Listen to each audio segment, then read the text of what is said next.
and how does it work? There's sparse documentation on this new feature, or at least there was at release.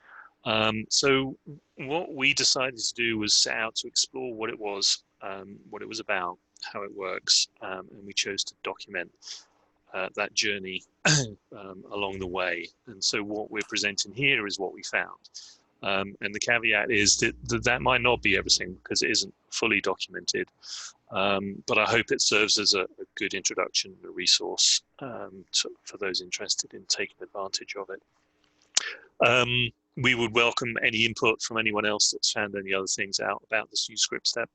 Always interested to hear how people are using it and tips and tricks and that sort of thing. So we have just a very few and very roughly put together slides, not very professional, forgive that, but the bulk of the presentation will be demo. Don't worry about trying to take screenshots and that sort of thing, especially those people in the hospital. There'll be a link at the end, and I'll post it in the chat where you'll be able to download the demo file, and you can take that away with you and explore it at your leisure.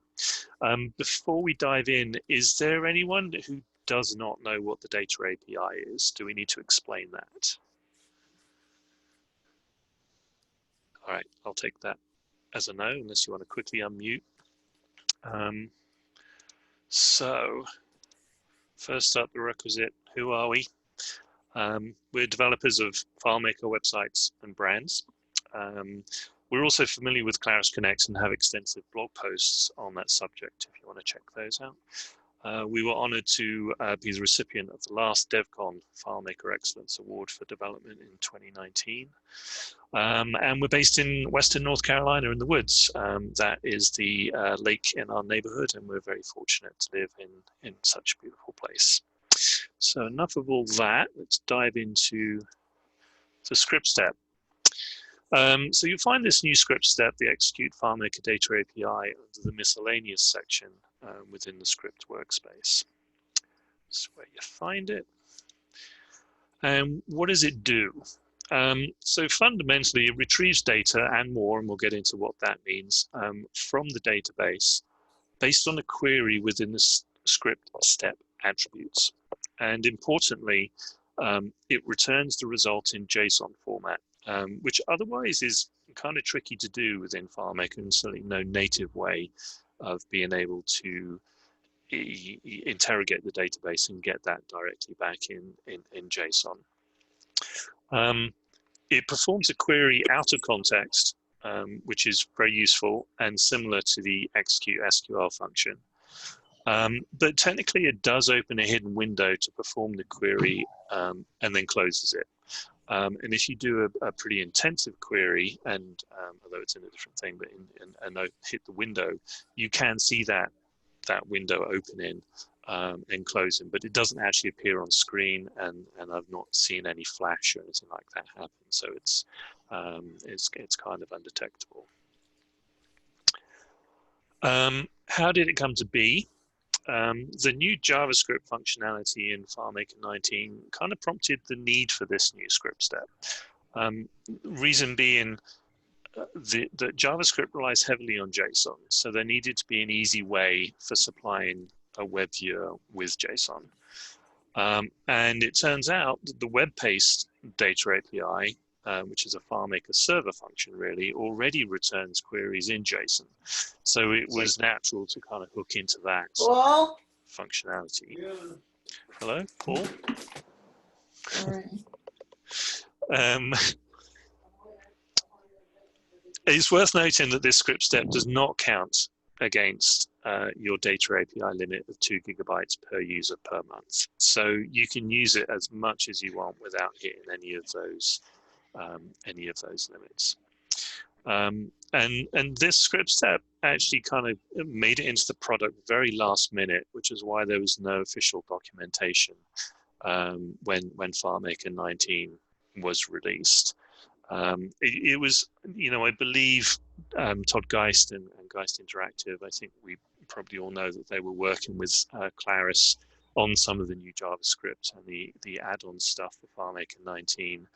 And it was through conversations with them that they realized that they needed to provide some way of being able to natively get JSON data from doing a query to the database. So how does it work? It's a pretty simple script step with options we're familiar with from other script steps. We choose a target for the query, which is where you want the result of it to be stored, and that can either be a field, and used to be just a field, but then fairly recently local or global variable. You can also specify to target the result to be put back into. And then the request that you want to send, you hit the specify button, and this pops up, and you're like, oh wait, what am I supposed to put here? And so this here is what we are going to explore as to what is a request that we can put into the specify calculation dialog, and what happens as a result of what we're putting into here. Unless we have any questions, demo time. All right, move that out of the way. So we've got a file kind of set up here. This is actually from the contact starter solution. We've got a very few records, just 6 records in here. And we have portal data as well. So we've got phone, fax, we've got some email, and we've got some address information, which is related data. We also have a list view here with fewer fields on the layout, and you'll see why that is important shortly. And our queries are set up in, I'll get a different window open, in a different table, which is just called API requests. The script that we'll be running when we click to execute API, data API, we will just have a quick look at that script. So the first thing we do is just clear the response field, which is the big box down here, this one. So we clear that from any, if we're running it a second time, to make sure that it's empty.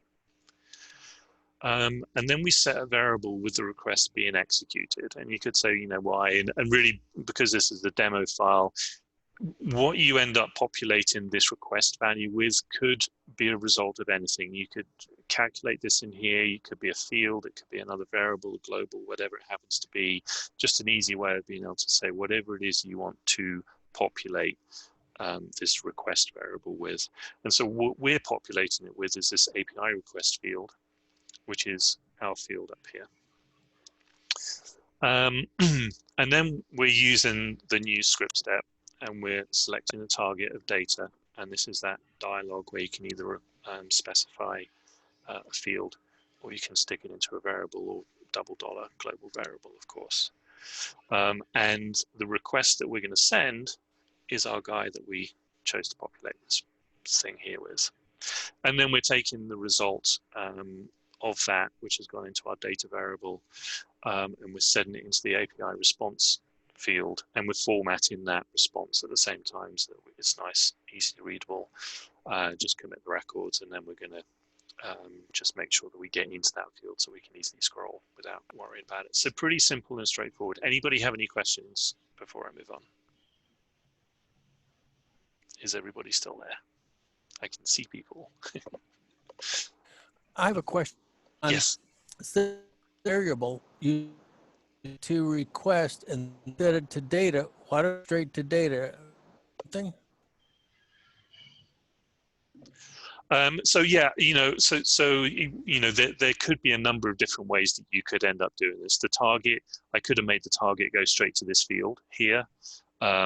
I think when I was first kind of setting it up, I just decided to stick it into a variable in case there was something else. I might have been formatting it originally.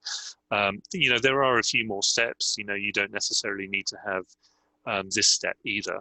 You could say, okay, you could skip this step, and you could skip this step by saying in here, target the field, as to where we want to put it, and then the request is going to be this field here. I wanted to kind of, initially I wanted to kind of break this out so that you could use the rest of this script here, but you could change the beginning, so you didn't need to kind of mess with it. But, a number of different ways of doing it. And yes, this is a little bit longer than if you really wanted to optimize it, you could make this a lot shorter. Wow, good, thanks. Yeah. So I have a question as well. Yeah. The API response field, that looks like that could probably be set to be a global. We don't need to keep that information specific to the record, I suppose. Again, it could be a global for the purposes of this, for this demo. There are actually 17 to 18 different records in this API table, API request table. So there's example 1, 2, 3, 4. So if you were to return to one, you'd have that response that you had last done. But you could absolutely, depending on the context of how you're using it, yes, you could put a global, you could do it in a global variable. It really comes down to how you actually end up kind of playing with it. All right. If there aren't any other, I see what you're doing there, Duncan. You're just making a library of example queries. Yeah.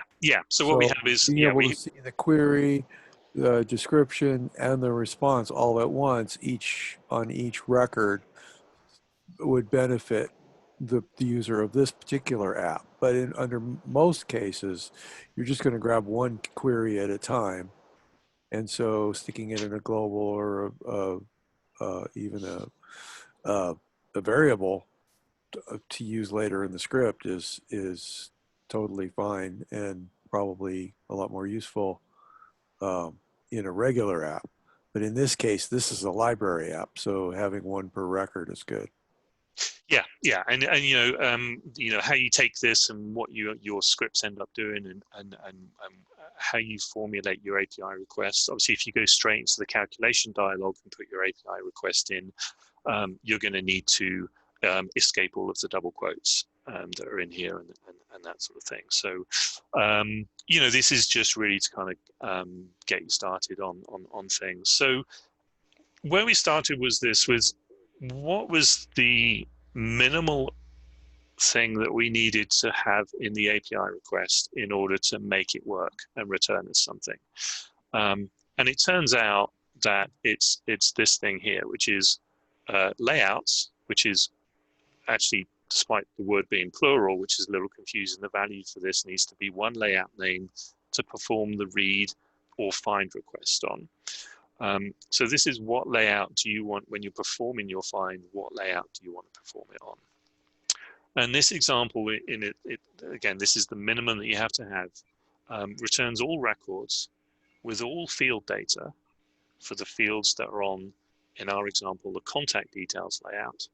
This includes portal data and additional metadata, such as messages, confirming the request was executed without error, the modification count for each record, and related record. Record and related record internal IDs, information about each portal, and data info, including total record count, return count, and much more. So we can run this and we get our response back. If this is too small, I did figure out how to magnify things, so let me know. I tried to make the API response field a little bigger, text-wise. I couldn't with the description and API request just because of the way that was set up, and it kind of ran off the thing. So let's have a look quickly at kind of what we've got here in our most simple thing. So this first block of JSON here is messages, and this is our OK message, and we can go back and change the layout to be something that doesn't exist, and we'll see what happens with that message in a minute. So that's just confirming that our API request was received and was returned as OK. And then we have a response, which is the response to our query, which was give us everything on the contact details layout. We're not going to restrict it with any other stuff. So we've got a bunch of data, and this is our first record here, which is and I can bring up, if you want me to bring up the other window where we can see that this is correct. But this is our our data here from the contact table. And then we've got modification ID, so that record had been modified 11 times. And then we've got portal data. And I think the portals have to be named in order for them to come through, or maybe for you to target them.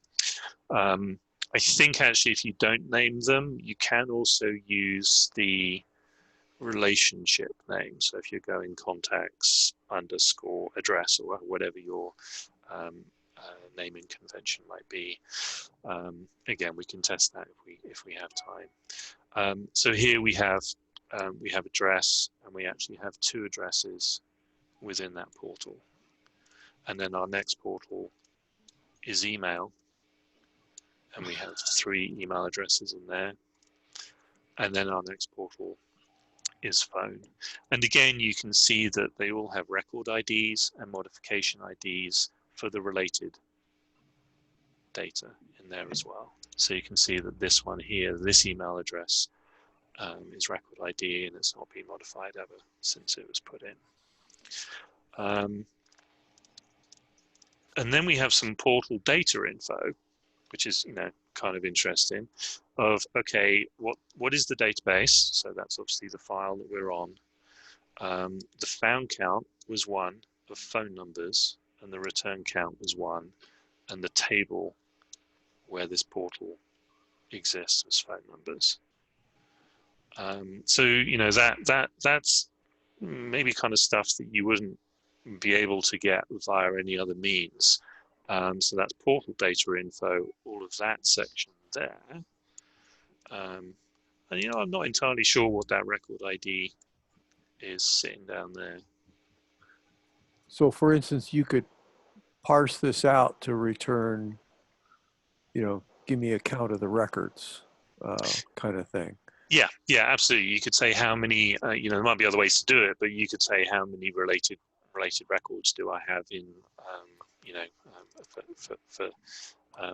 so maybe this record ID is referring to the first record. Yeah, so it's referring to this section up here of John Smith. And then we get into the second record, right? So now we're into Jane Smith, and we've got the same kind of stuff: modification, portal data, and of course it runs alphabetically. So the record ID is 2. So we can scroll through all of these guys. You can see here this guy doesn't have any addresses, so we've got an empty square brackets there for no addresses. And then if we go all the way down the bottom, past our 6th record, which is John.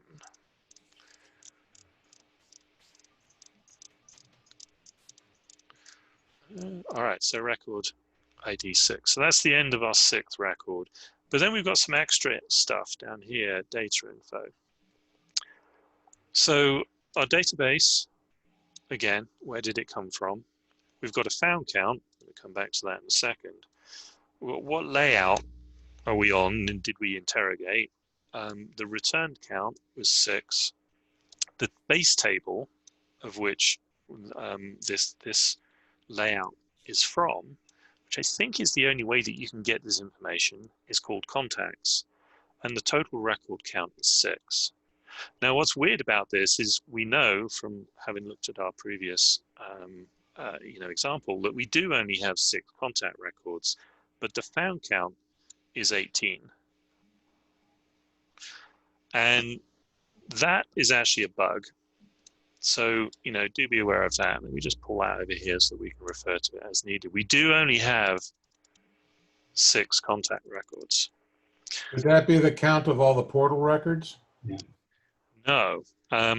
What it's actually doing, which is wrong, is if you don't specify a query within here, and we'll get to how do you do that, but if you want to say, hey, just give me all the John Smiths or all the Smiths, in that case, you're actually specifying like a find request, as we would think about it in normal FileMaker terms, then it works correctly, and it does give you the correct found count.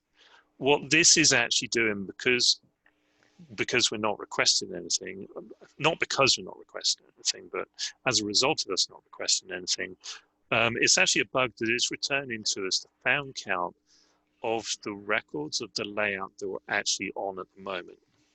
So if I go and show you the status toolbar here, we actually have 18 API request records that we're going to be scrolling through. So, you know, do be aware, I assume that that will get fixed. I reported it in ETS as a bug. I assume that that will get fixed at some point, but be careful on relying on that value if you're doing any things. And I haven't seen whether that is fixed in the latest. I did actually, not what they've just released today. I did test it yesterday in the most recent ETS version, and it was not fixed in that version at that point. Does anybody have any questions about this? Does that make sense to people understand JSON enough to kind of see, you know, what we're doing here with the highlighting things? Anybody got any questions before we go? I do have a question for you, not on Yeah. not on the JSON formatting, but the fact that you always have to declare a layout as opposed to, let's just say, a table or a table occurrence to get the data, meaning that you have got to have the stuff on a layout in order to be able to retrieve information. Yeah, so it works very similar to the FileMaker Data API when you're calling it from like a web page or externally, and you're doing that API, REST API request. You do have to have a layout, and that's why this is the minimum thing that you need to have as a request. The things that get returned to you are the fields on that layout. So if you only want to get back like ID numbers, then you would make a contact details data API layout, for example, and just put that one field on there, and that is the only thing that will come back to you. And we should do that in a second. That's the way the PHP API and the XML API worked as well. It allowed you to be a lot more surgical.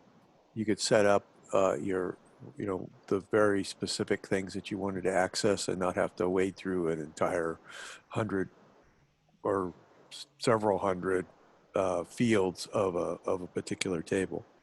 Right, but it also takes away the ability for an advanced user to roll their own on executing a FileMaker Data API, because they're dependent upon having a layout with the specific information already there for them to make their query. Well, yeah, you have to know the design of the system in order to access its API. Right. Yeah, but you know, in some ways that it can be quite powerful as well in terms of, okay, what kind of stuff do you want to be able to do? And I think, as Johnson said, you can be very surgical about it. If you only want to get certain portal data back, like portal address, or that's the only thing you want people to be able to get to, then creating a layout with, you know, ID and a certain portal on it in order to be able to say this is the information you can get back when you hit this button. It gives you a lot more control rather than just saying here's everything. But of course you can set up a layout where there is absolutely everything is returned to you as well. So I think it gives a good amount of flexibility. But yes, you do need to have a layout specified. So let's I said that we were going to break this, so let's. So I do actually like it quite a bit, because I can see replacing looping scripts to extract the same data that you might need to use for a report or something else. This is great. yeah. Is that returning everything in every record in the table, or just the found set, or one record? So because we've not specified anything else at this point, this is returning all records that are in the base table of the layout that we're specifying. Sorry, struggling there. So yeah, it's returned because we've not got any other criteria within this, and we're going to start adding more and more criteria as we go through. But this is the minimum amount of information that you need to have in order to be able to make this work. So if we now take the space out of that, and we're going to say, hey, the layout we want to go to is contact details with no space, that doesn't exist. So if we clear the response field, just to be sure, click that, there, we get an error message. So if you are doing, API queries, you probably want to be checking this thing first to say, is this 0? If it's 0, then I can probably carry on with the rest of my script. If it's not 0, then something has probably gone wrong, and I don't know whether there's a list of these codes at this point, but you'll want to do something else, and because it looks like your API request has failed. Okay. Any more questions on this before we move to number 2? All right. So specifying the action and the data API version. So the default action for the Execute FileMaker Data API script step is read. So if an action parameter is not specified, then the request will pull data from the layout that you specify. And the same is true of the data API version. It will default to version 1. I say it's good to be explicit, so we add these for each request, and for this example, we've switched to get data from the contact list layout. So we're putting our action as being read, and there is one other we can do that we're going to get to later. And the API version that we're going to use is v1.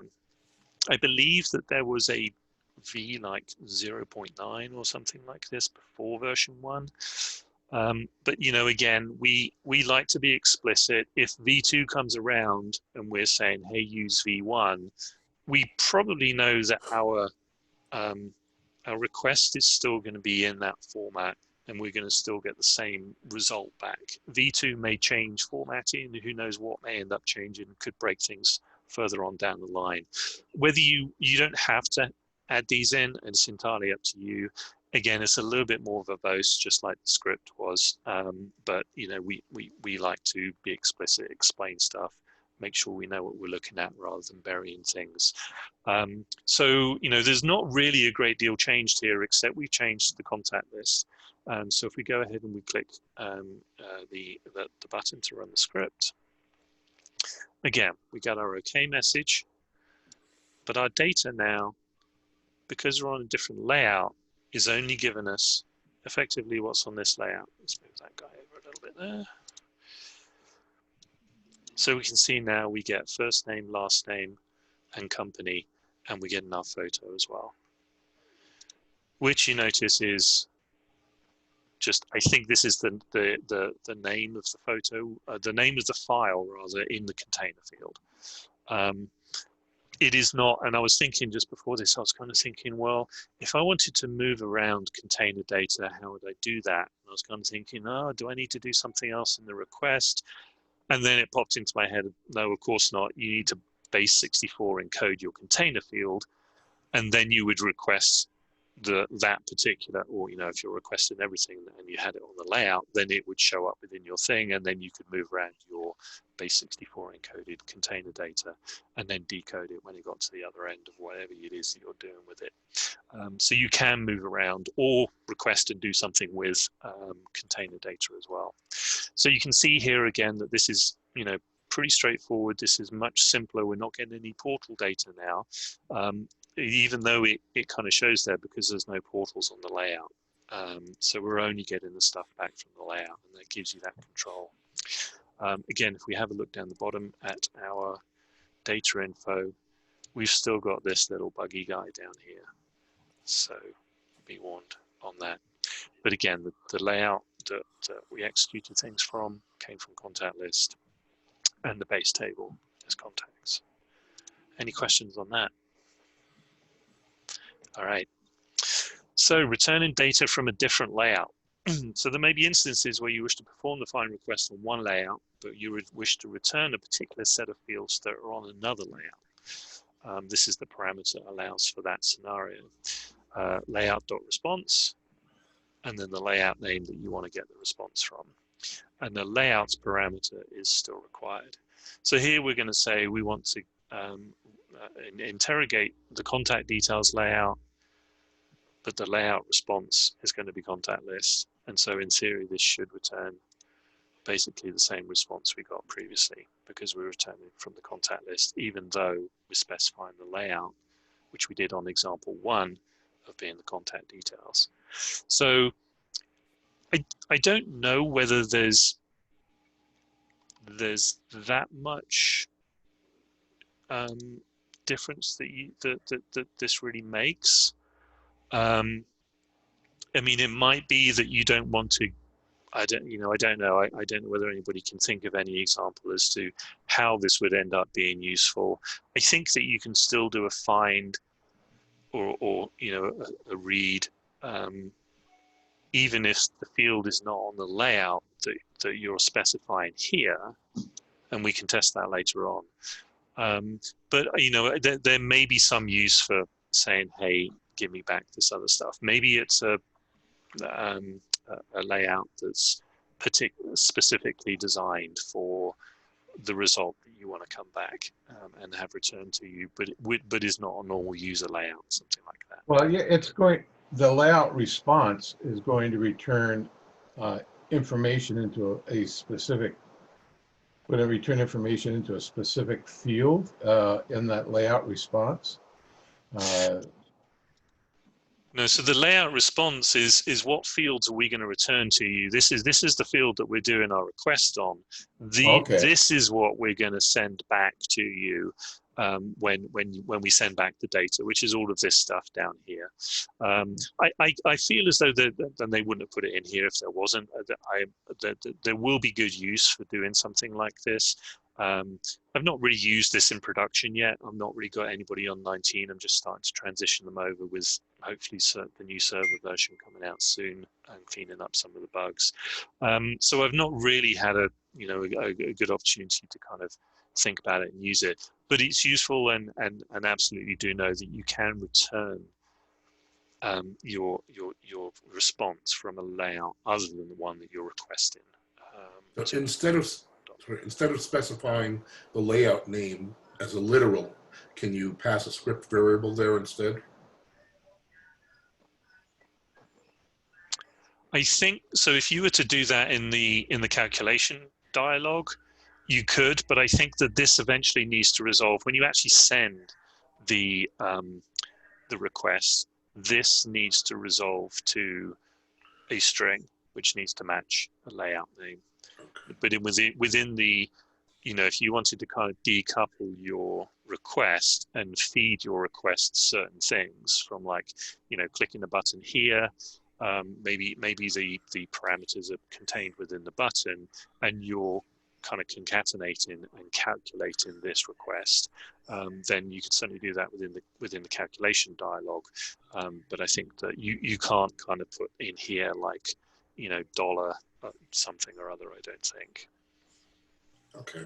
Again, we can test that if there's time at the end, or you guys will have this file and you can go ahead and play with it. We get kind of increasingly complicated, complex kind of queries as we go through. Any other questions on this one? Alrighty, next one. So limiting the number of returned records. By default, and crucial to know, the maximum number of returned records is 100. Ooh. If you wish to limit the number of records, you can set this parameter to the number required by using the limit parameter followed by the number of records. And you don't need any quotes around that. That's a numeric value. The numeric value does not need to be in quotes, just said. Note the returned count value.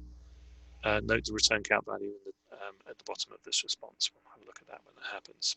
If you require more than the default 100 records, simply set this value to the number required.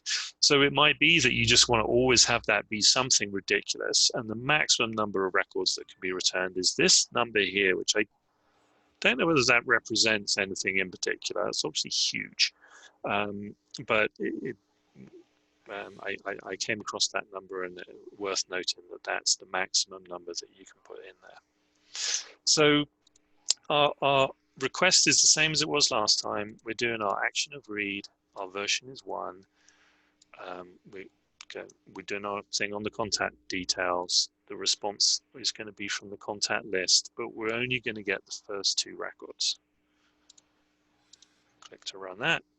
We get our OK, and our data is 1 and 2 records, which are the first two records in the default sort order as well, right? We're not specifying any sort. So this is record ID number 1. It's just, if that had been deleted, then the first one would be 2 and the next one would be 3. It's just in the normal sequential order.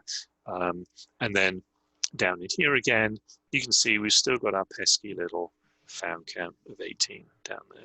But the return count is 2 and the total record count in the table is 6. So these guys down here are working, but our found count is not, because we've not actually specified any find criteria here either. We're just saying it's like show all, but show me the first two records. So if you had specified a sort, excuse me, a question. If you had specified a sort and said, give me the first 2 records, it would be the first 2 records of that sort, not the creation sort, not the default sort. Yeah, we'll get to that in a second, but okay. Yeah, right. that is the case. Okay. Any questions on this? All right, so do be aware the maximum number of return records is 100. So, you know, again, I think when I set these guys up, I'm always going to have this parameter in here, you know, and setting it to whatever it is that I want it to be. I don't want to forget that I'm only going to get 100 records back by not having that in there. So again, it's more verbose, but it means I'm not going to forget what it is that I want to get it back. And the same with the layout response. You know, if I'm going to set this up as a default kind of thing, if I'm requesting from the contact details and I want to get back from the contact details, I might very well just leave this in here and turn this into contact details as well, because then I know that it's something that I can just, you know, change and do with as I wish. All right, next guy. Specifying particular portal data to be returned. So by default, all portal data is returned from the layout specified in the layout response parameter. And we saw that in the first example. We got all of those email, phone, and address things come back. If you only wish to have certain portal data returned from the layout, you could create a new layout with only those portals on, but that's quite an overhead for a simple request. And instead, you can specify the name of one or more portals to only have that related data returned in the response. And so the format for that is our parameter is going to be portal. And the format is square brackets followed by portal1 name or portal2 name. And so in our instance here, we're going to get our portal email and our portal phone. And it is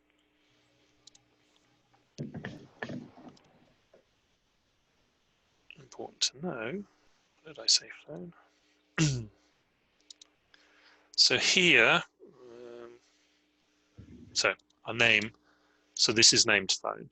So this object here has that name, and so you have to, I think you have to name it, otherwise I think that you can do it using this down here as well, phone numbers. So bear that in mind. Put that back. So in this example, we specify email and phones, but not the address portal. And note you must have named your portals in layout mode in the inspector for this to work. So we click this again. So we got our OK message. And then we got our first record, and then we got our portal data, email, and phone. And then we got our portal data info, and then our ID for the original contact record. And we've got that again for all 6 records. If I just, oh no, I still have the limit on. So we've only got 2 records. So again, we've got the first 2 records, because this guy down here is record 2, but we only got back the phone and the email portal data. And again, our found count is still wrong. Any questions on this one? You can see we're starting to kind of build up a more and more complicated thing. So we'll move on to the next one. So specifying a simple find request, which is probably more about what you want to be doing really, is like going targeting a particular kind of record. So if you wish to perform a find for a particular value, you can do this by adding a query attribute. These work in a similar way to the normal FileMaker find requests. And a simple example is finding all records whose first name is John. So our attribute is query, and then we have square brackets, curly brackets, or braces, quotes, first name, quotes, colon. Kind of complicated kind of saying, right? But once you know it, then easy enough to use. And note, although we have the portal parameter specified, it has no value attributed to it, and therefore no portal data return. This can be useful if your layout has portals on, but for this particular query, you do not wish to have that data returned. So you can see here we're saying portal data is null, so don't give us back any portal stuff. And here's our query. So this is our find request that we're going to send in and say, give me back that information. So we execute that. It was successful. Here's our first field, which is John Smith. And here's our second field, which is John Williams. And now our found count is finally correct because we specified a query for to go and get an actual found set. I assume maybe we can just go ahead and test this. Oh, sorry, that's my Siri going off. I assume that if we put a star in here to say everything, maybe let's give it a go instead of saying equals John. I've not actually tried this, so live demo. So 1, 2, 3, 4, 5, 6, and our found count was correct. So you can see it works in a very similar way to how normal find requests work. So that's a simple find request. Any questions on that one? All right. Next example. So Duncan, real quick, yeah. is the double equals, I missed you saying what that was for. Is that just the regular equals? No, so I think double equals, if we go in here, operators, yeah, match entire field. So I wanted, so we can put any of these operators in here, and so I did a star, right? So and anything that was in the first name field. So you didn't want to pick up John Boy.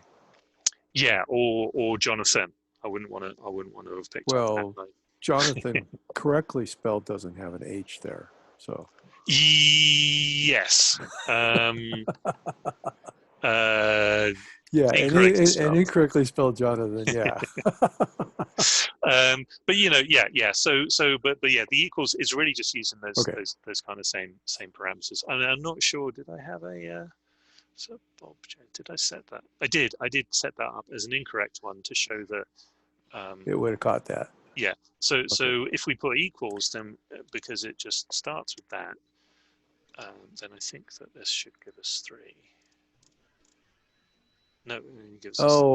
In when you pull down the list of operators, it did say matches whole word on the single. Oh, okay. So we wanted to. So yeah, you'd have to do so maybe match phrase in quotes. No, I think you'd have to do a star dot, to. Or Jonathan star. Yeah.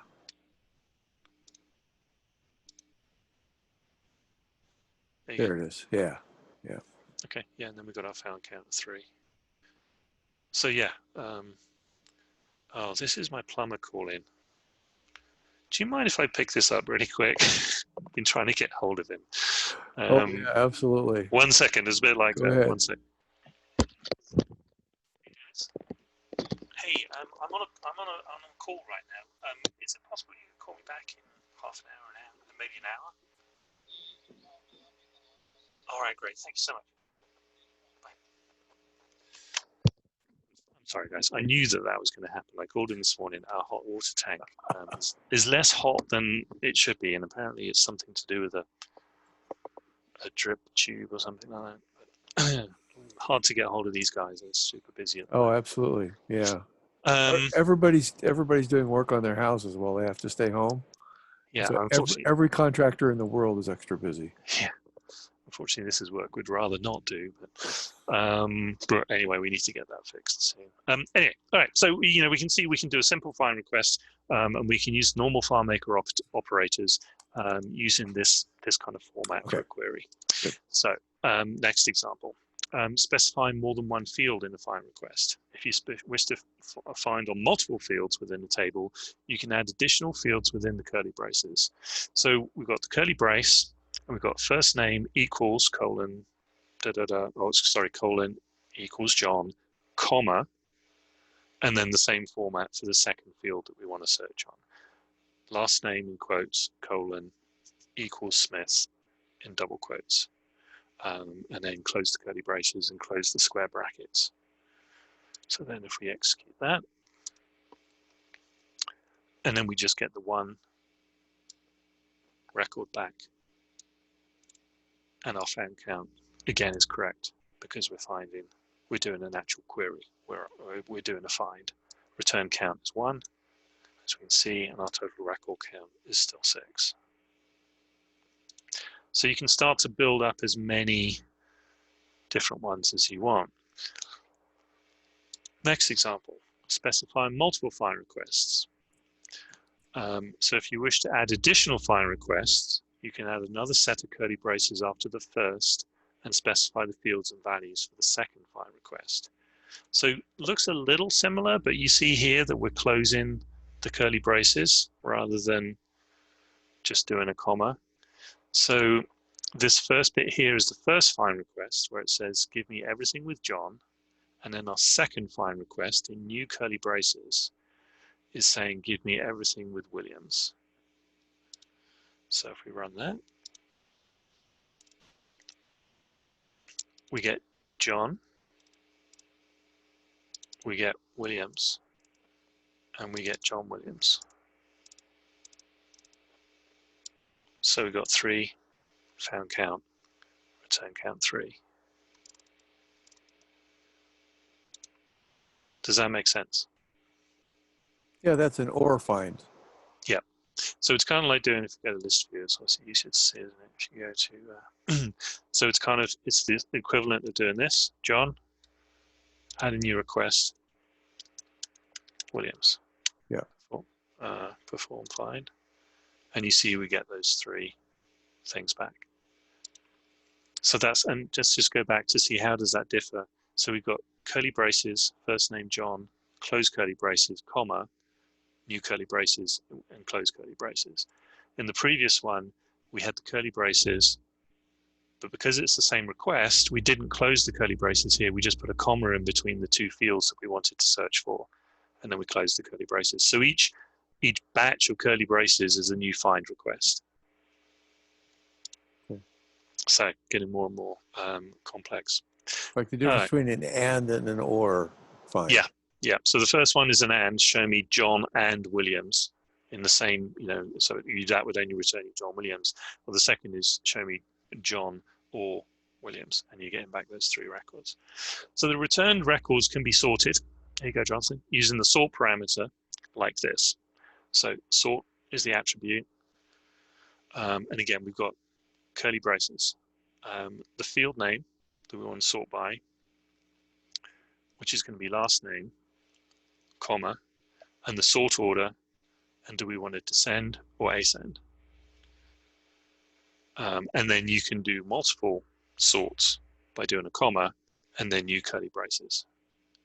So that's like, same kind of format as previously we're doing find requests. Here we're doing sorts, but it follows a similar kind of format. You've obviously got more stuff going on in here because you need to specify the sort order. If you don't specify a sort order, then it defaults to ascend. And just like the find request, if you need to sort by multiple fields, add these within additional curly braces. So all of this has stayed the same. I think we're back to our contact list to make it simpler. Our limit is 1,000. We're not asking for any portal data. There wouldn't be any because there aren't any on the contact list. Our query is John or Williams. And then our sort is going to be sort by last name, descending, and then sort by first name, ascending. So let's run that. All right, so I think we've got 3 records. Yeah, total found count is 3. And our sort should be by last name. So we've got John Williams. And then first name ascending. So John came before Sarah. And then Smith was because the last name was descending. So we started with the W's. So you can sort your results if you want them to come back to you in a particular format, in a particular way. Any questions on that one? All right, what's next? Offsetting the first record returned. So if you don't wish for the return records to start at the first record in the found set, you can use the offset parameter to specify which number record should be the starting record. So this is with the offset attribute and the starting record number. And that's just a numerical value, does not need to be in quotes. In this example, which is the same as the previous, except for the offset parameter, because we set the offset R2, our starting record is Sarah Williams instead of John Williams. And although our found count was 3, our return count is 2 due to the offset. So let's execute that and have a look and see what we got. You can see we put our offset down in here. And each one of these things, by the way, that's a comma in there. Can you guys see this clearly enough? Yeah. Yeah? Okay. So the response that we got back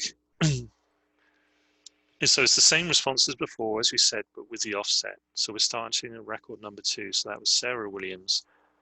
And then our second record is John Williams. And then you can see down here, our found count was 3 for our query, which was John or Williams. Our return count was 2. And previously, that's always been the same as 3, always the same as our found count, because we weren't doing anything else with it. But now our return count is 2. So you can see how this now starts to become useful, as well as how our found count can end up being useful if it's correct. And our total record count obviously still returns our 6 to us.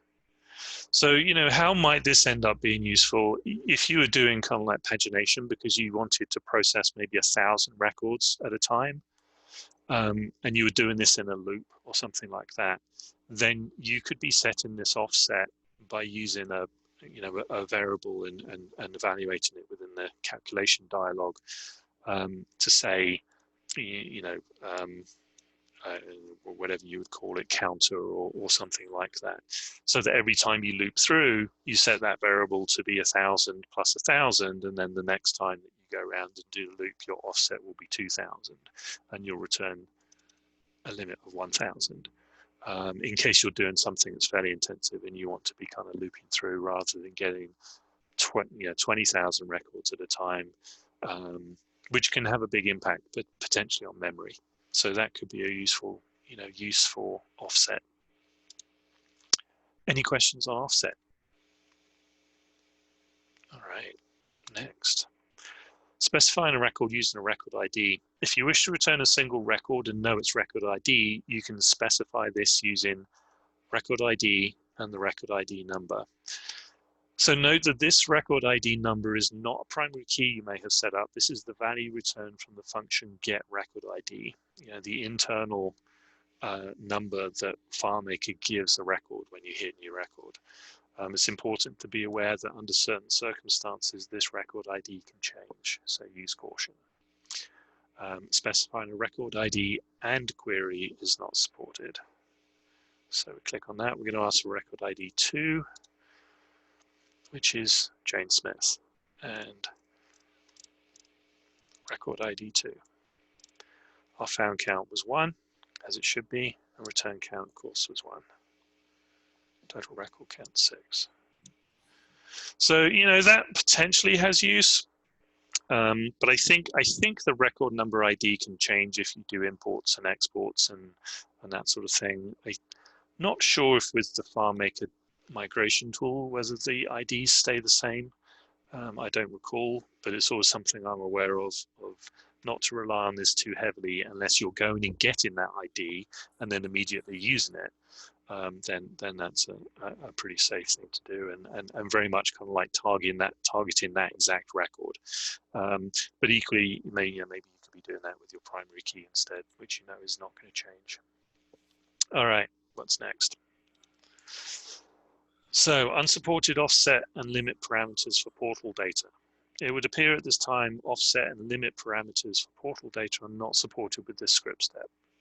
According to the Data API documentation, which I have as a page form, we'll look at that in a second, the format for the request should be offset.portal name and how much you want to offset the portal by, where portal name is of course the name of your portal and the layout in question and the number of records to offset by, and similarly with limit if more information comes up to date. I did ping Robert Holsley with this. He said that he'd passed it on to some product guys, but I haven't heard back. But within here, so what we're trying to do is we're trying to say, offset the email portal by 2 records. So only show me from the 3rd record on when you get to that for that particular portal. But it doesn't work. It says unknown key. This does work with the normal data API. So either this is something they overlooked or couldn't figure out, not sure. But know that that doesn't work. And so there would be other ways of you being able to do that anyway. I mean, I'm not sure whether I would, I mean, maybe it's useful to be able to get portal data within a response and be able to do stuff with that. But equally, you could do a second response that goes directly to the, a second request that goes directly to the table of the portal data that you're looking at and grab that data in there and manipulate it in different ways. So not the end of the world, but something to be aware of that it doesn't work. All right, so metadata. So this is the other thing that the Execute FileMaker Data API script step can get, and to a certain degree, and kind of equally, but not quite. The normal data API can get metadata about your FileMaker database itself. So that changes our action. Instead of from read, which was we've always been doing read so far. We've been getting data and reading data. We now change our action to metadata. Again, I'm being explicit, and you include in the version. And then our first option for this is again layouts. We must specify at least 2 parameters for this. Here we're specifying that we want layout information, but not for a particular layout, which results in a list of all the layouts in the database file. Execute that. Again, we get our message back to say everything was okay, and our response, and our layouts, and our name, and critically, what base table is this layout based on? And this, and we've also got folder layout names as well.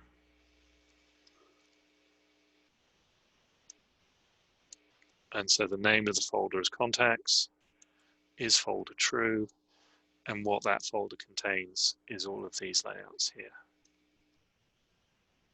So you might kind of say, well, what use is this? I think where really this comes into its own is if, and there are many other actions, because this is very new, and I think we're all still really exploring what is the potential of this.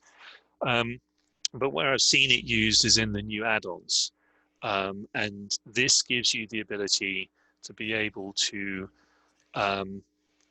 get information about the database that an add-on has just been added to in order to be able to present the user with a configuration screen to say, how do I want to use this add-on? What do I want to map to what kind of thing? So that I think is where this kind of ends up being useful. I think that there could well be other areas that this ends up being used. So for here, we didn't specify any layouts. On this one, we are going to specify a layout. We're going to say, give me information about the contact details layout. So if you specify a layout name, then you get a deluge of metadata about that layout, including fields, portals, and value lists. So let's click that. Okay, we were okay. And then the response. So field metadata. So I mean, there's a lot here. So this is our first field, right? So this is website. This is the website field. And this is all the stuff from like when you set it up in the managed database dialog. All of this stuff in here. I don't know whether it's everything that you can set up within the thing. It kind of looks like it, but you know, an awful lot of stuff. If we could just go down to the next key. So the portal metadata. So this is our address portal, and then these are the fields, I guess, on our address portal. Okay, so next one, so that's the email portal. That's the phone portal. This is a table contacts. So that's the table that this layout is based on. And then we get information about value lists that are on this layout as well. So name, company, by field.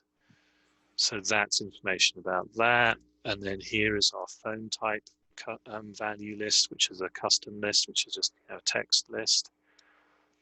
So lots of information that, I mean, you know, could end up being useful. I'm not sure in day-to-day development how I may end up using this because, you know, I've already set this up to be what I want it to be. But useful to know that it's available to you and you can get at this information, which there isn't really, unless you run the DDR or now that you use save as XML, I'm not sure that you can get at this information certainly in this way. So, you know, that may end up having use for some of the, you know, things like FM perception and base elements type tools and that sort of stuff. All right, any questions on that?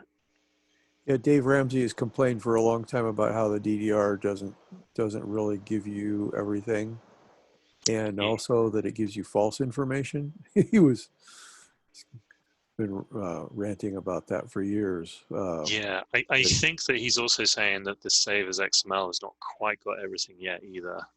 Yeah, but you know, it's a work in progress for Claris, and you know, good that they're doing it. And if you've ever run an save as XML and kind of taken a look at it, there's an awful lot of information in there as well. But you know, this could be an easy way and a scripted based way of being able to say, hey, what's in my database and what's in this layout, and do I have any problems or something like that? Am I using something somewhere on this layout that I shouldn't be? Something along those lines. Like I could see some usefulness for that. well, I agree with your point that this could be really handy for the add-ons, because it can query your database and see what's there and adjust itself, or tell you that, oh, by the way, you need this that you don't have, stuff like that. Yeah. For example, if you needed to have a primary key and you didn't have it, you know, generally primary key, you can figure out what that is based on, you know, it being unique or, you know, whatever it happens to be. So you know, any kind of uses, and I think, you know, more and more examples will come into the community as we start to use this more. All right, next example, number 15. How are we doing on time? All right. Retrieving related value list data. If you have related value lists that are specific to a record, you can specify a record ID just as we did for retrieving the data for a particular record. So we do record ID and the number. Again, this is the value resulting from the function getRecordID, so this thing here. If you have dynamic value lists that are dependent on record data and you do not specify a record ID, the result returned for that value list will be empty. So let's click this and just kind of see what we've got. So we've got some field data, which we want to get down to value list. There's our portal data address, email, phone, value lists.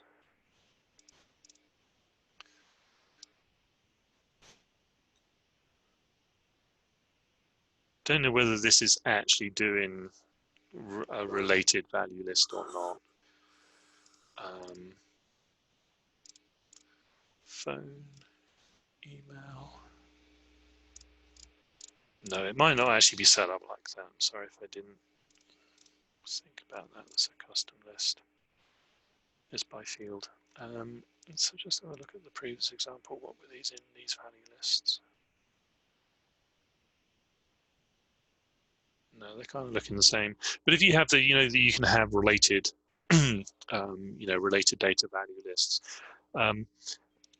Again, usefulness of this for me right now, not sure. Maybe it could give you a list of values. Maybe you could get in a different way if you have related things. Who are the employees at this company or something like that. If you had a related value list assigned to a primary contact field or something, you're looking at company record, and you have a primary contact field. By clicking on that, you're looking through a relationship at the contacts that are listed as being belonging to that company. Maybe you could be doing something with that. I feel as though you can maybe get that via other means. But there may be usefulness for this as well. All right, we get into the end. So the other thing that we can do with metadata. So interestingly, the Execute FileMaker Data API script step supports metadata that the Web Data API does not at the time of writing support. Here we can get a list of all tables in the database by specifying tables with an empty value instead of layouts. So here we've got tables. And we've still got our same version 1, but we're doing metadata and not read. And execute that. And so here are all our tables. The base table is contacts, and the name of the table is contacts. Base table addresses, da, da, da, da. So again, similar things. Maybe it's useful for interrogating the database. Certainly useful for add-ons to say, hey, here's the calendar add-on. What table do you want to associate this add-on with? Get me a list of tables. Execute this, show this list of tables in a drop-down, allow them to pick it, and then they've configured their calendar, something along those lines. So what would happen if you created another layout with a new table occurrence that's not the same name as the, let's say you do a new table occurrence of contacts and you call it something else. You're going to get a second listing of contacts in there? Let's do it.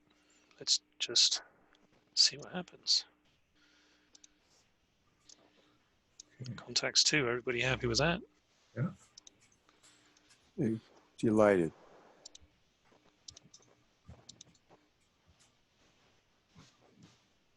There it is. So this is actually giving you table occurrences and telling you what base table that table occurrence is based on, which I don't think that you can get through any other means. Is my understanding. So, if you want to get a list of all of your table occurrences on your relationship graph, this is your guy. Maybe you want to either list them in some way or go through and make sure they're all spelt correctly, something like that. And I don't know what other use, anything, but interesting way of doing things. All right, so the second to last, well, this is the last real example, and then we've got a little kind of bonus thing. So retrieving table metadata for a particular table. So just as with layouts, we can specify a table name for metadata about that table.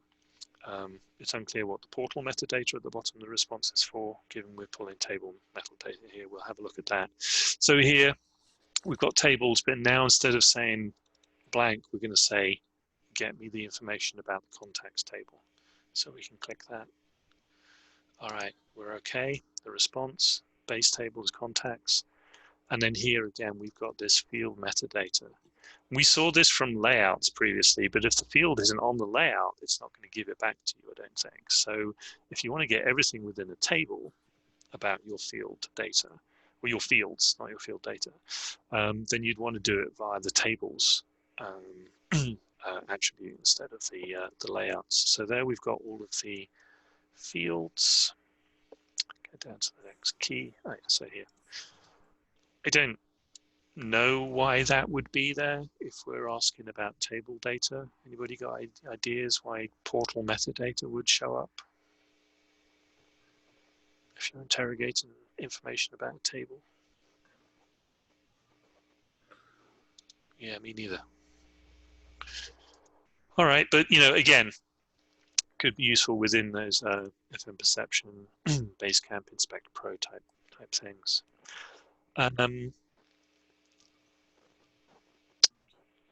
So I wanted to show you, now that we've kind of been through those and you got a little familiar with it, there'll be the link to this in what I'll post in the chat in a minute. This is the Data API help from Claris, and this is the normal Data API for the web and server. But what's interesting in this, if we go back a few examples back to the layout stuff. So you can kind of see how these are kind of similar. So if you wanted to play, or you want new things get kind of released and they don't do any information, version, that's the version of the API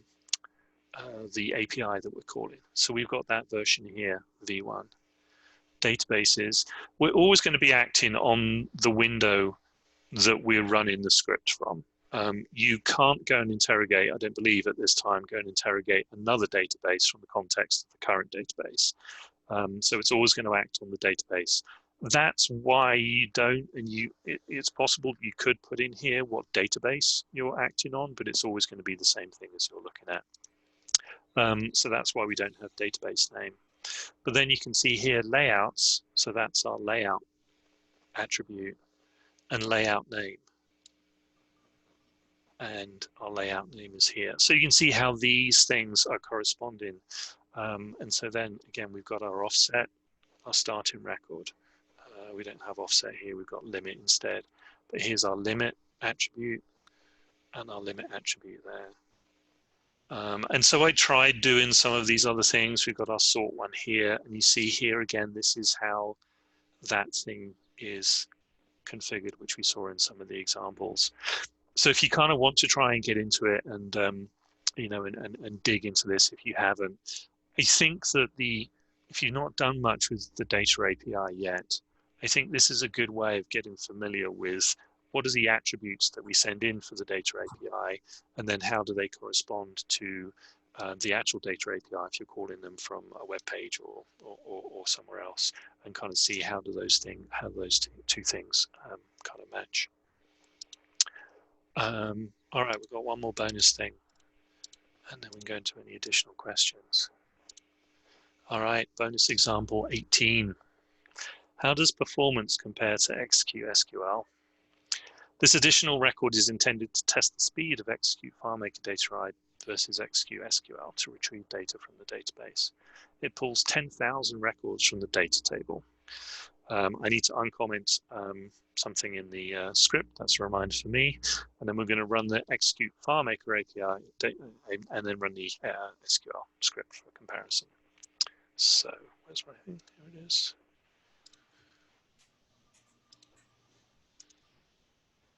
All right, just save that.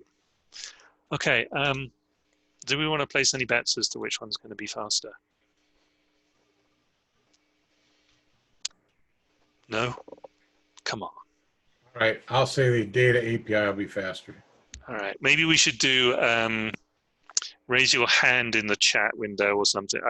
Don't bother if you don't want to, but if you think the Data API, raise your hand in the little Zoom window thing. And if you don't raise your hand, then you're on the SQL side, and maybe Johnson can see the count of who won from the group, shall we say? All right, so we're doing a timer on this. Let me show you the script. So this is the actual script we're running. So what we're doing, this is the same. But here, once we've set the variable for the API request, we're setting the start time in milliseconds. We're then executing the request, same way we were before. And then we're setting another end time of milliseconds. And then we're setting the field, committing the record, doing the same set selection, and then we're showing the custom dialog, which is the end time minus the start time to show us how long it took. And so how long it took was really just this step here, because we're doing the start and end in between. And then we're doing the same on the SQL, just so you see, a very similar thing. Start time, we're going to execute the query and then get the end time, and then we're going to show it in the custom dialog. All right, so see, we're not cheating. Okay, go. So I've got a spinning beach ball. All right, that took 372 milliseconds. Now, you know, we'll run this another couple more times just to kind of get an average. There might be kind of like caching things kind of going on. This is a local file, it's not hosted. But you know, we'll run it a couple more times, and you know, all we're doing is we're pulling in a UUID from this layout here. So this is the data layout. The limit is 100,000 records. We want to make sure we get them all, but this is the only field on the layout, and that's what we're pulling in. So let's run that another couple more times to kind of see what kind of average we get.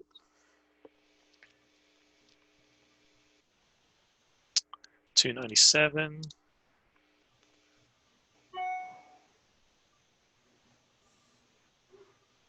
383. Maybe Zoom. It was faster than this previously. Maybe Zoom is. Zoom will impact FileMaker. Yeah, taking up the CPU cycles. But yeah, we're around the 300 mark, right? I think that's enough times that we've done that to figure that out. So then let's go ahead and see what we get with executing SQL. And again, we're after, what we're after in this query is we're after the UUID here. 64. Whoa. So I hadn't done this before. Let's do it again. I hadn't done this before, like the other day, 46. I had meant to do it, but I hadn't done it, and I was kind of quite surprised by how significantly faster it was. You know, in some respects, it makes some sense, because if we go back to here, wait for our 300 milliseconds. You know, we're getting a lot more returned to us here, right? We're getting all of this stuff here, record ID, all 10,000 times. We're getting all of that repeated. And I don't think there's any way that we can say, don't give me any of this stuff here. You know, the reason for this is that we want to have this in JSON format so that it's useful to us within other means of using it. And obviously we're getting all of this stuff down here with clearly our found count is incorrect again. So, you know, I thought that was useful to kind of show that the Execute FileMaker Data API script step, as cool as it might not always be the right solution for you, depending on what it is that you want to get. You know, if you're just getting some static data, like a you know, a key in a resources table, like an API key for Google or something like that, you need to go and get that. You might be better off using Execute SQL, although that's going to run very quickly with the FileMaker Data API. And if you wanted to standardize your code and be using JSON all the time, sure, go for it. But if you're starting to talk about large numbers of records, you may wish to maybe do some testing and see whether it has a significant impact. You know, for me, if I'm doing this and I'm making a user wait 3 seconds to get their result back, that's kind of painful for my user. If I'm doing that and it's done in half a second, to me, that's a definite use case for Execute SQL. I can think of two things that it might be. The fact that you're going through an API, so there's an interface issue there that might be slowing it down. Then also, in addition to all the data that's being returned, you're also running the format function on it. I was just going to mention that. that, I mean, makes it pretty. If you pull that out, I wonder what the difference in time would Yeah. be. let's do that.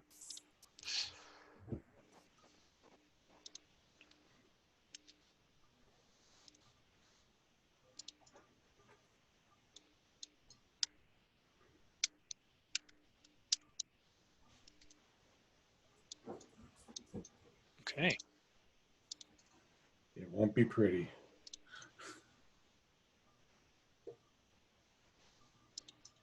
You know, Yeah, it didn't really make that big a difference. It didn't seem like. yeah, a little slower, but still up near the 3. So, But also pretty consistent as well, you know, which is interesting. Well, I say that and it jumps to 359. So yeah, you know, kind of interesting. It could be all sorts of other ways that you could end up kind of messing with that. But to kind of wrap up, I'm going to post these. Don't worry about I'm trying to grab these. I'm going to post them in the chat in a second.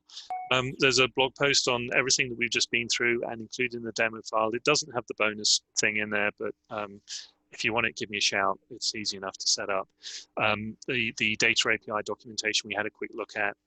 There's that link for that.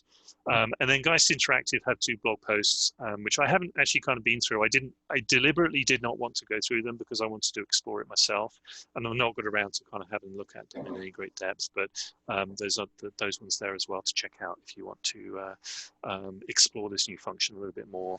Maybe they've got some other little nuggets in there. If you come across anything that we didn't cover here, but, you know, please do let me know. I'd love to hear from you and that sort of thing. So I've got those things here. Let me put them in the chat. Well, just go ahead and send them to me, and I'll send them out to all the attendees. All right, I'll do that as well. I'll put it in an email. Cool. Any kind of roundup final questions? I know we went through some of those questions as we were going along. Anybody got any other thoughts, questions? No, that looks great. that was very informative. So what kind of use cases were you thinking that we might see these used in? All right, Johnson, that email is on the way to you. You know, I think it's going to be hugely useful when you need stuff formatted as JSON. And as I mentioned in the beginning, a lot of JavaScript functions and charts and maybe even calendar type things are set up to receive JSON data. And so rather than us either trying to do an SQL or looping through records, creating this, you know, JSON, like this blocker JSON, I think that this is going to be a very quick and easy way for us to be able to do that. Okay. I think So there's you also see it more as a formatting, as a technique, you know, under the hood technique, rather than something that would be a user-facing technique. Yeah, I think so. You know, although JSON is kind of easy to read once you formatted it, it's kind of easy to read. I'm not sure that I would ever really present that to a user. I think it's a way of being able to take a user request and more efficiently deal with that request. And it doesn't necessarily have to be going to JavaScript, I don't think. You know, I've got into you know, all my script parameters now, even if it's a single script parameter, I pass them all as JSON, so they're all standardized, and I know that when I want to retrieve a script parameter, I know that it's in JSON format, and I know that I can grab it. There's actually something else on our website if you want to go and have a look at our other blog posts where another reason for doing that, I kind of wrote and someone else kind of helped fix, a way of being able to extract JSON formatted script parameters in one script step using the while function. So, you know, if you're using JSON all the time, then I think that just being able to go and get JSON data from a find request rather than going, go to a different layout, go into find mode, find thingy, do this, do that. Or if you want to get a list of keys or something like primary keys or something like that from a particular find request. And the fact that this can be used out of context as well. We were on a completely different table on this. We were on the API requests table here, and we were always interrogating the context table. So, that as well, being able to do things out of context is also, enormously useful. I've not seen being able to do kind of joins. I think that would come down to the layout that you're interrogating or getting the return from, rather than necessarily interrogating, but the layout response. If you wanted to include related data or something like that, that's where you'd end up kind of doing that. So I don't know that we've really scratched the surface of what we might be able to do with it. And as you guys, or if you hear about other things, I'd love to hear about how people are using this new thing, because I think it has an enormous amount of potential. I just, as I said, I'm not really into FileMaker 19 in terms of development. I've done one project, but it was a fairly simple one. I'm moving all of our other clients over within the next kind of couple of months before the end of the year, and we'll start to utilize all of this stuff a lot more. That was going to be my next question to you about compound queries and things like that, where in FileMaker you might use like new record to do a compound find statement, how you would do that in here. So can you define a compound find statement? I mean, you say like where, what's an example? First name is John, and I was going to say, well, it's just, and city, if it's just another term, that wouldn't be it. Where you might have an omit, like first name is John, but omit city equal to New York, something like that. Yeah, so I've not, again, it's undocumented, but I've not come across anything that allows you to omit. So, that would need to be something that you would do, and you would need to pass out in the response that you end up kind of getting as you kind of be either looping or using a while statement to get through the things that you have to say, hey, don't include this if it includes New York City. I haven't seen it in here either, but absolutely go and have a look through here to see if omit is a way of doing it, and then see if you can actually add it as an attribute here.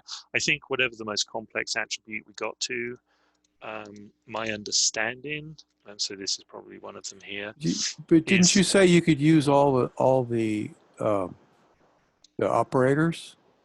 So you could use the not equal operator.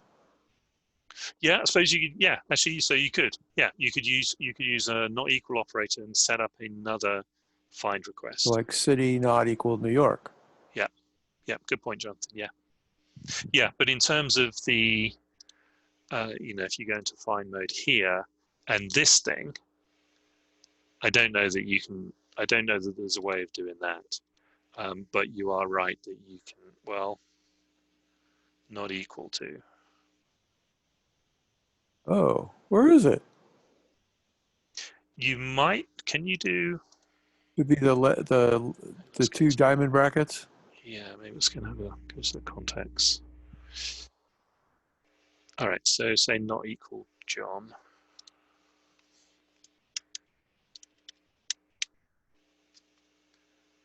Oh.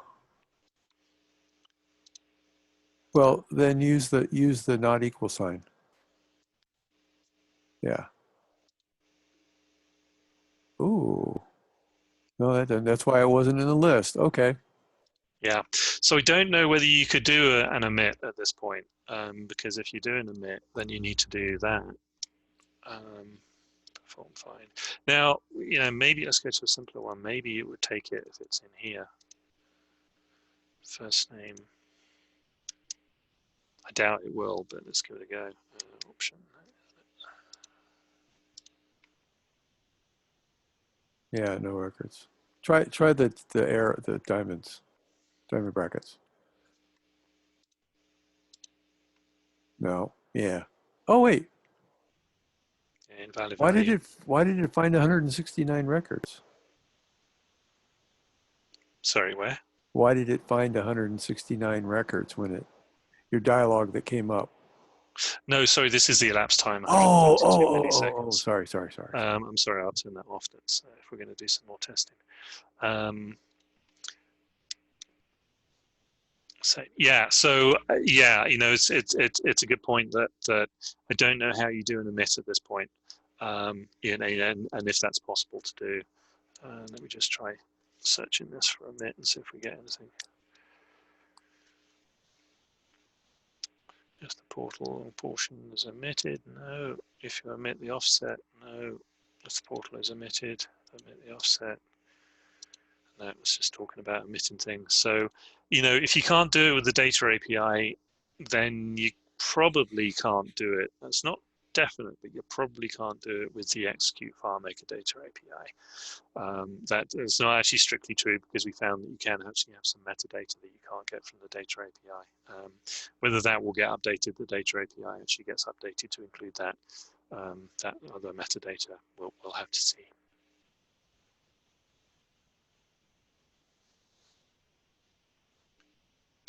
You had mentioned at the beginning, so it's always going to kind of draw or do an off-screen window to do its query in the context of that layout. So consequently, you couldn't preload a find or a sort into what you want to query because it's always creating a new window.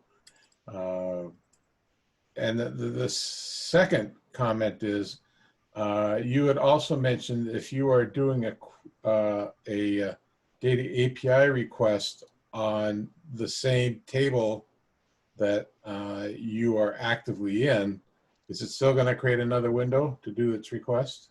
Yeah, it always creates a new window. Yeah. I don't know what it's doing in that window, gotta be honest. But yes, it always creates a new window.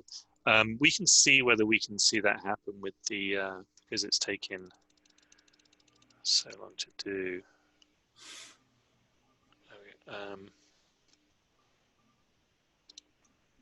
So we've got two windows open in the script workspace. I don't know how I managed to get it to come up previously. I did manage to do it, and I saw it flick here, and it will come up data API -3. It's just that same, you know, it's like new window, but it's doing it all hidden, so it's kind of, you know, sticking it in there. I don't know how I managed to click it. It must have been something that was really, really long. I mean, I could create a few more records if you want. We can try and see that, but That's all right. you know, I have seen it pop up in here. But yeah, I think you're right that, you know, normally if you create a new window, you're on the same found set as you currently are. So that might be something to consider. But I don't know whether it kind of goes somewhere else and eradicates your found set and that sort of thing. So I don't know. It might be worthwhile doing some testing that if you only wanted to pull the first 6 records from 10,000, and you're only showing 6 records, does it work quicker than when you're showing, you know, or the current found set? Maybe not 6 in sequentially, but just pick random numbers of fields and see whether a new window of just 6 records returns your data quicker than when you're looking at 10,000 and still requesting only those 6. That would be an interesting test.